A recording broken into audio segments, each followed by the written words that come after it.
Okay, for our final speaker of the day, we have Pranav Garimidi, who's a researcher at A16Z. Hey, yeah, thanks for sticking around to the last talk of the day. Super excited to present this work on multiple concurrent leaders. You might have also heard this referred to as multiple concurrent proposers or previously BRAID. And so happy to kind of have a formal kind of consensus model of how to approach this. And yeah, let's get into it. And so first, kind of all the important disclosures, non-investment advice, just a research talk, yada yada. Okay, so let's start with the why of why are we interested in this problem. And so generally, we want to show is that protocols where there's a single leader kind of very naturally have this monopoly power that leads to poor on-chain kind of market structure. And this is just bad for various DeFi applications and so on.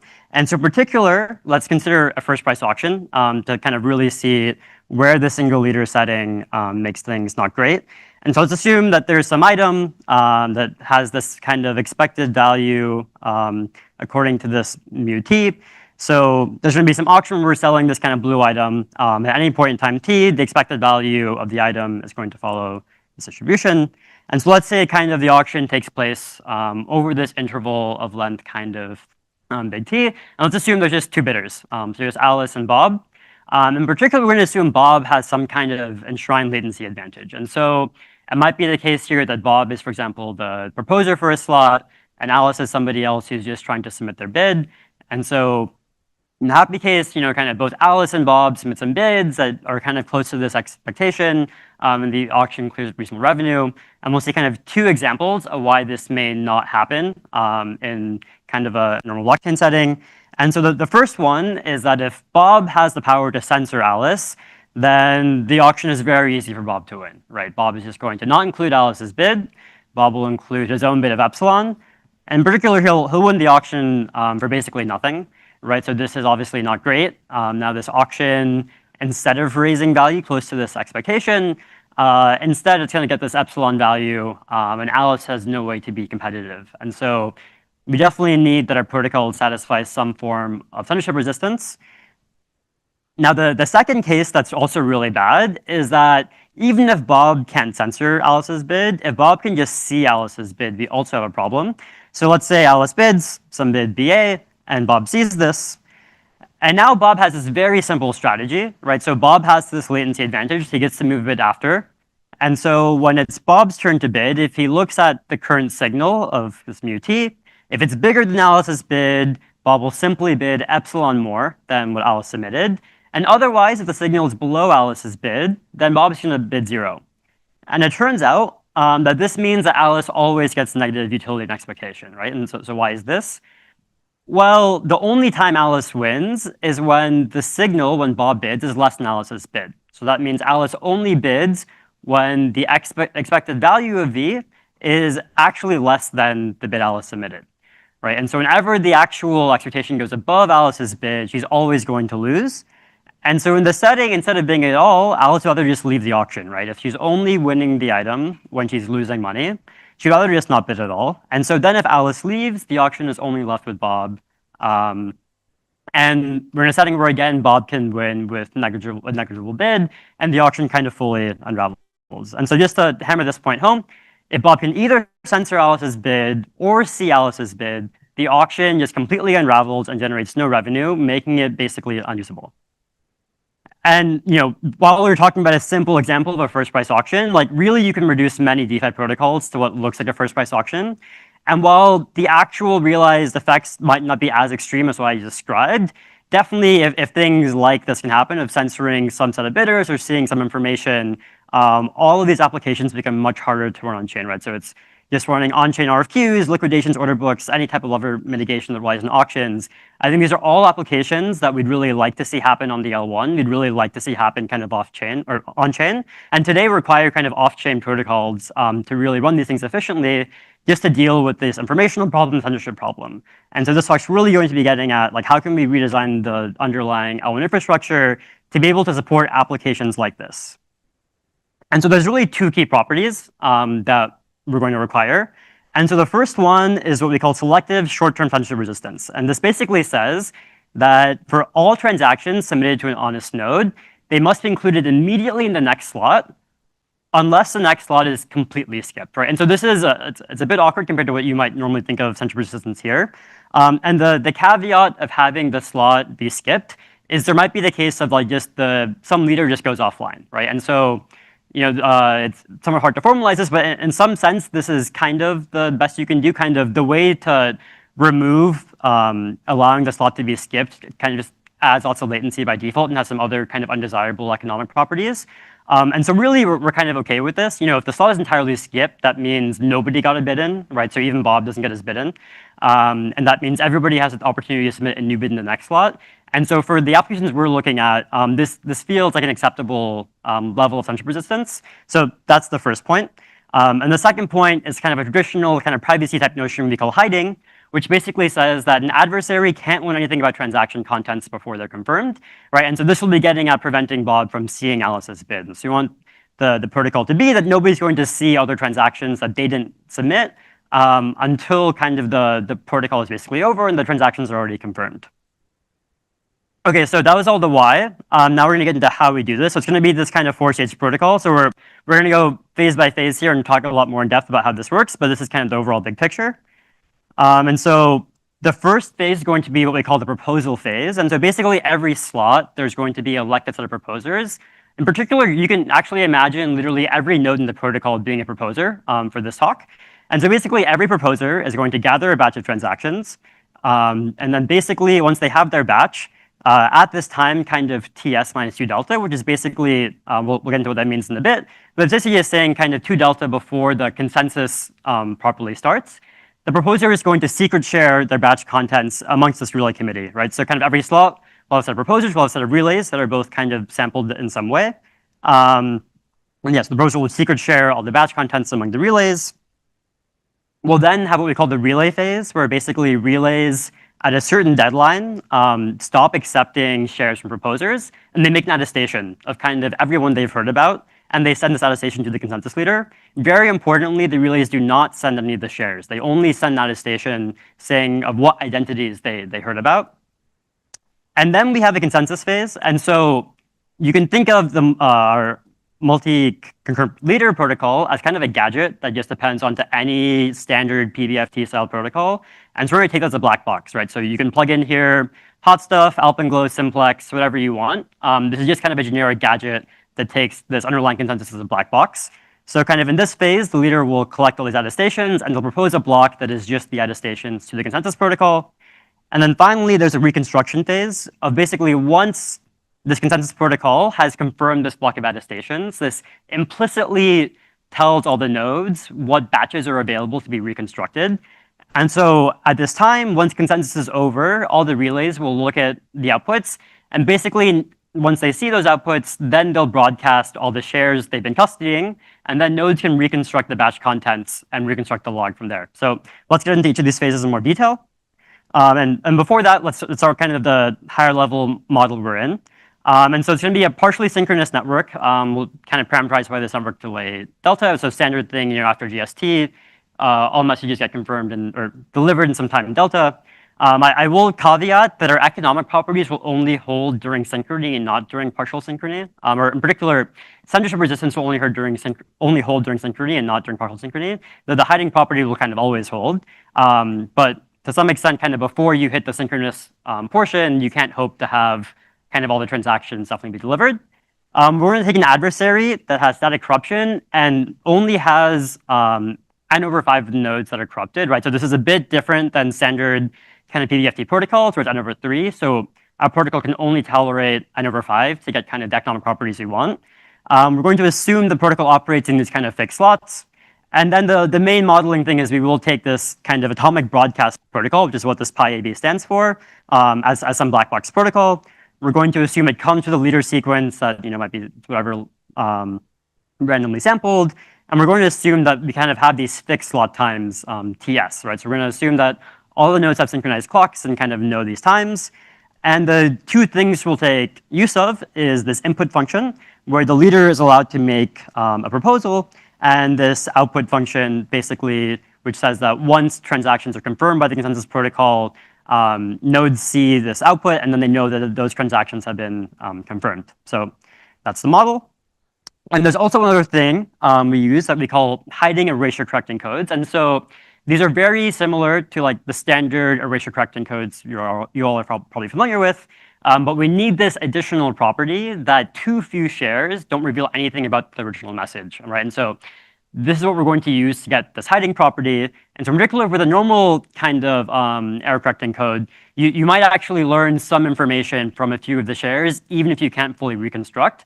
And so we're going to have to make a slight modification to this construction to make sure that's not the case. And so it's going to be parameterized by three numbers, k, t, and n, where we're going to have some message n just being coded into n shares. And like this is the unique property to the heck, that any set of t shares reveals nothing about m in an information theoretic sense, but any set of k plus t shares can fully reconstruct m, right? So if you have any k plus t shares, you know what m is, but anything that's t or less, you learn nothing about what the message is. And you can actually construct this fairly easily, right? So you can actually take a standard Reed-Solomon code where you make the slight addition of we basically just append these random field elements to the original message before we apply the standard encoding function from Reed-Solomon code. So it's not too hard to actually make this. Cool. So let's start with the proposal phase. So I'll go through this a bit quick, and then I'll kind of go through it in pictures to make it a bit easier to understand. But basically, for every node, they're going to collect these transactions into a batch. They're going to erasure code those transactions. And so in particular, kind of along with our adversary having only n over 5 kind of corrupted nodes, we're going to assume both k and t are n over 5. So this means with n over 5 or less shares, you learn nothing. But with 2 n over 5 of the shares, you can reconstruct the original message. Okay, and then once p has kind of erasure coded this message, their batch, they're going to commit to this vector of shares, which we're going to denote as capital C. And then for every single relay, the node is going to create an opening proof for that specific share for that relay to the commitment they made. And for each relay, they're only going to send one share along with opening proof and the commitment. Okay, so what does this look like? So we have these set of transactions in these boxes. Here we have 4 proposers. The transactions will submit to whatever various proposers. And then basically every proposer will come up with some batch, and they're going to erasure code their batch into these C vectors. Okay, so now you have these proposers, they've erasure coded their batches, you have these kind of vectors of shares, and now each proposer is going to send one of their shares to each of the relays here, right? So the C11 only goes through relay 1, C12 only goes through relay 2, C13 only goes through relay 3, and so forth, right? So at the end of the day here, each of these relays should have one share from each honest proposer, basically. And yeah, so this happens at time t minus 2 delta. And so during synchrony, if all the proposers are honest and releasing at this time, all of the relays should get their shares by this time ts minus delta. And so that brings us into the relay phase. Okay, so now for the relay phase, for every received shred or share, basically the relay is going to first just check the opening proof and signature, right? They want to make sure that the share actually matches the commitment that the proposer sent them. And then if that looks good, they're going to create this attestation. And then they're going to store the shred for potentially dispersing it later. But they're basically just going to collect this vector of attestations for everything they heard about, and then send this to the leader, right? So basically at this time, ts minus delta, take every shred you've heard about. If each one of them looks valid, create a vector of them, of basically signing the commitments and nothing else, right? So importantly, the attestations here only have the vector commitment and the signatures, nothing about the actual shares themselves. Okay, yeah, and so basically we'll have a similar thing before. Each of these relays makes their attestation vector and they send it to the leader. Okay, cool. Now the consensus phase is very simple. So the leader has now collected all of these vectors of attestations from each of the relays. They're going to make a block that's just everything they've heard. And now, very importantly, to get our kind of desired censorship resistance, we're going to require the block to include at least 4/5 of these kind of big N relays, right? So a leader cannot cherry pick the handful of their favorite relays and just include those. They really need to include kind of almost all the relays. And so this will be like very important for getting the censorship resistance proof later. And then the leader, once they've done this, is going to just simply call the input function of the underlying consensus protocol and basically propose this as a block in that protocol semantics. Cool. And yeah, so it just looks like this. Leader makes a block with all these attestations they receive from the relays, and then simply have this as an input to the consensus protocol. Okay, great. And now this is probably the most tricky part of the protocol. It's the reconstruction phase. And so if the protocol, the consensus protocol, the atomic broadcast protocol, just kind of outputs spot, which is basically an empty block, then all of them have a very easy job. They just output an empty slot, and they go on to the next one. Nothing really happens. And so this is the selective censorship part where it's okay if the slot's skipped entirely and literally nothing is confirmed. And so that can happen here. And so otherwise, if the protocol does output a block that kind of passed through consensus that is a block of valid attestations, then all of the nodes, you're going to check all the signatures and double check this condition that at least the block is at least 4/5 of the relay attestations. And you can imagine this being in the consensus protocol itself. You can imagine the consensus protocol here doesn't know the semantics of what we're doing in our protocol, and so the nodes have to do this kind of double checking to make sure that the block really is valid according to the MCL gadget. Okay, and so given that the block is valid, it has enough of these relay attestations. Now, basically, all the nodes are going to look for what batches should be available, right? And by a batch being available, that means that it should be expected that enough relays heard about shares that everybody can reconstruct these batches.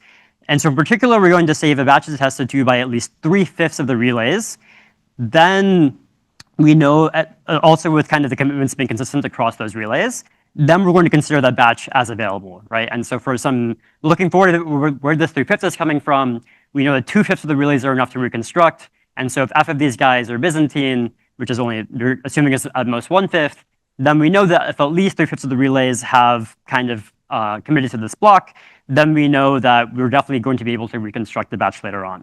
And so let's just say that given the block is B, that the set of available batches is defined by this function P of B. Okay, cool. So for part 2, relays have a very simple strategy. They're going to say, okay, I'm going to look at all the batches that are available. And for anything that's available, I'm going to broadcast my shares for those batches to all the other nodes in the network. And then all the nodes, basically, now we're going to just check the opening proofs, make sure all these shreds look correct, and then just kind of call the decode function from our erasure code, reconstruct the batches, and then to actually output or decide the log, we're going to simply take the union of all transactions in the batches, sort them by decreasing priority fee, and then add them to their log. Okay, and so in pictures, here's what it looks like. The consensus protocol is going to make some output of determining a block. It'll be sent to all the relays and all the nodes, which are the circles in blue. All the relays, when they see this, are going to basically decide what shreds to disseminate based on what things are available. And then the nodes will reconstruct those corresponding batches and then put that into their corresponding log. Okay, so just as a high level now, like kind of going back to this big picture, just kind of reviewing the whole thing one more time. Proposers gather transactions, they make batches, they erasure code those batches into shreds, they submit those shreds to relays, those relays make attestations, they send that to the leader. Then we run our favorite atomic broadcast consensus protocol. That protocol is going to output something that's going to basically decide what batches are available. The relays will listen to that and then gossip all of their shreds, and then clients reconstruct everything that they can, and we finally get this output log. So that's the entire protocol very quickly. And now let's see why it actually gets us the economic properties we wanted it to. And so there's really 2 ways in this protocol for an adversary to censor a transaction. So one, the adversary can control enough relays and have them each just claim to censor a proposer, basically, by just not attesting that they've seen kind of a batch. And then secondly, you might think that the Byzantine consensus leader maybe will purposely leave out enough relay attestations so that a batch is not considered available. And so we'll show that actually if the adversary controls less than 1/5 of the relays, neither of these attacks will work, and we'll kind of be safe and know that no adversary can censor a transaction without causing the entire slot to be skipped. So let's walk through this argument kind of closely. So let's consider a transaction sent to an honest node P, and so we're going to want to make sure this transaction is definitely included or the entire slot is skipped. So since P is honest, P will include the transaction in their batch. And so this is kind of fully from the consensus lens, not from the economics lens. So there's very natural concerns. Oh, what if their block is full? And what are the P mechanism? For the purposes of this work, we're assuming that the blocks have infinite size, and it's definitely useful follow-up work to kind of relax that assumption. But for now, assume the blocks have infinite size, and so that P is free to include the transaction if they wish to. And then so P will make this batch MP. They'll send all the shreds to the relays. Now, every honest relay is going to attest to receiving this shred. It'll be on time. So again, this property is only going to hold in the synchronous portion of the partially synchronous network. So everything, all these messages should be arriving on time when they're sent by the honest parties. So every honest relay will attest to receiving the shred. And now either the slot that the consensus leader makes from all these attestations, so either the slot's totally skipped or the leader made a valid block, right? So if the leader made a valid block, then by our construction, this block must include at least 4/5 of these relay attestations, right? So, okay, so either the slot was skipped, and we're happy satisfying our protocol, the slot can be skipped sometimes, or we have a block now with 4/5 of these attestations. And remember now we had f is less than 1/5. So in particular, that means of those 4/5 attestations, at least 3/5 of them must be from honest relays. And remember, our threshold for availability was 3/5. And so since our honest proposer got attestations from every honest relay, we know that this batch will be considered available. And now all the honest relays will broadcast their shreds. And remember, we only need 2/5 of the relay shreds to reconstruct the block. And so we will get that kind of every node will reconstruct this batch. And in particular, every transaction in the batch will be confirmed for this slot, right? So this kind of shows that an adversary either has to skip the entire slot or include everything submitted by an honest node in this setting. Cool, let's go into hiding now.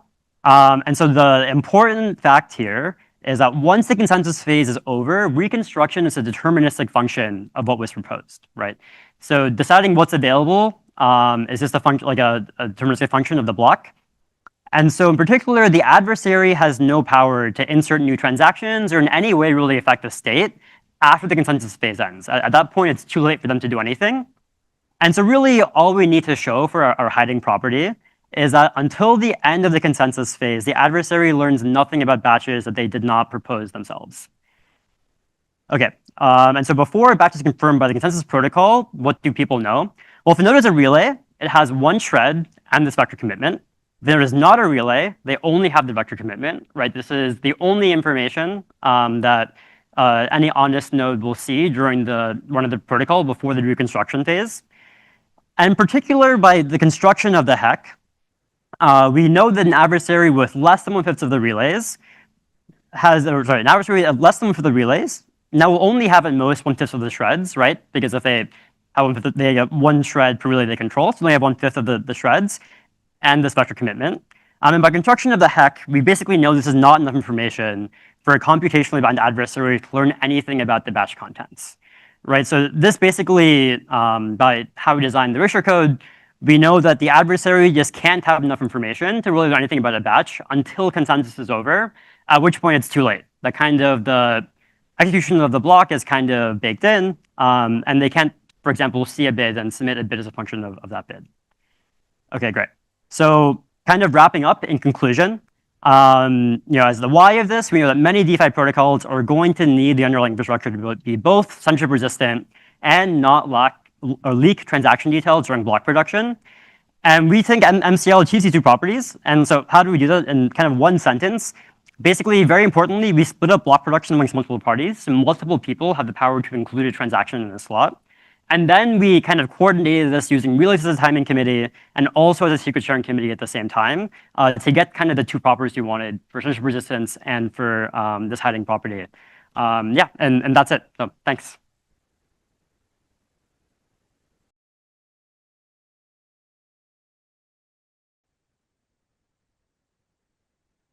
Yeah, just a quick question. Is the relay depth homogeneous across the network, or is there an efficiency with which data flows through the relays?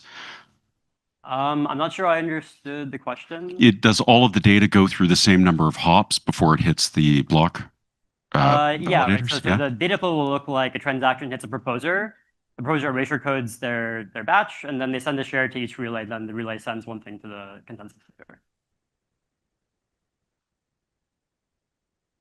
I know you mentioned that this is more about the consensus rather than economic incentives, but I was wondering that since a pretty critical component of the block construction and reconstruction is now on the relays, do they have direct incentives to act in a good way? Is that part of the proposal going forward, or will we just assume that they won't act maliciously? Yeah, so I'd say I would stop short of calling this a proposal right now. So I'd say right now it really is just working out the consensus details of at least now in theory we could do something. So that it's an excellent question. And so I don't have an answer right now. I think this is one of the things we're working on. Of really, so now that the consensus part feels kind of set, we're working on kind of the transaction mechanism, the incentives, like kind of how do you do rewards at the consensus layer for just voting and all this type of stuff. And so we have ideas around how we might do this that incentivize relays to kind of broadcast everything in a timely manner. And it helps that kind of any individual relay is not that pivotal, right? Unless you get sufficiently many relays, then like there's not too much benefit from one relay censoring or something like this. But it definitely is like a super valid concern. And I think making this into an actual proposal definitely requires fully working out those details. So I'd say stay tuned until we have an answer soon.